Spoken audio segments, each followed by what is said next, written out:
What is life? A series of moments that we try to make sense of, yet can never fully understand. We search for meaning, purpose, and reason in a world that offers none. This is the essence of absurdism, a philosophy that challenges the very foundation of what we think we know about life. Absurdism was introduced by the French philosopher Albert Camus in the 20th century. He argued that life itself is inherently meaningless, and yet, as humans, we continuously search for meaning in everything around us. The world does not provide any ultimate answers, and the universe remains indifferent to our struggles and desires. This clash between our need for meaning and the universe's indifference is what Camus called the absurd. Camus didn't just accept the absurd as a reason to despair. Instead, he saw it as something we must confront head-on. The absurd, for Camus, is not something to be avoided or denied. It's a reality we must face and embrace. He believed that acknowledging the absurdity of life can actually lead to a more authentic existence. In fact, he claimed that the recognition of absurdism can liberate us, making us more aware and alive to the present moment.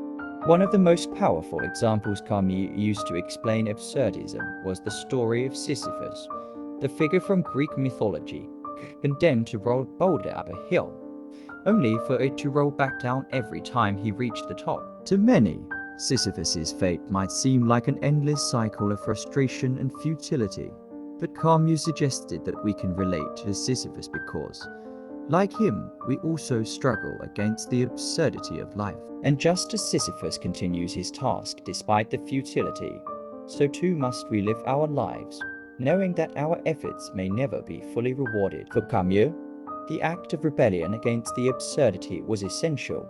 He believed that instead of giving up or turning to religion, we should continue living with the full awareness that life has no inherent meaning. In this rebellion, there's freedom.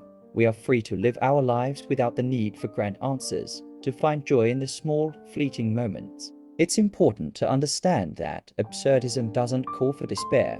While it acknowledges life's lack of meaning, it also encourages us to embrace it. Life doesn't owe us anything, but in acknowledging this, we are free to create our own meaning in the way we live, the choices we make, and how we interact with the world. So, how do we live in a world where meaning is absent?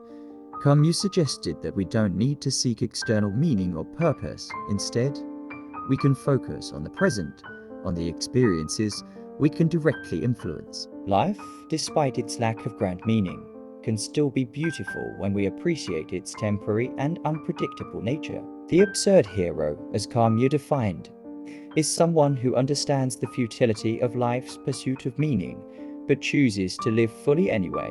In the face of absurdity, we can still choose to be active participants in our lives, not because we believe in some higher purpose, but because we want to engage with the world on our own terms. This is where the beauty of absurdism lies, not in finding meaning, but in living without the need for it. In summary, absurdism is not about denying life's struggles or the hardships we face.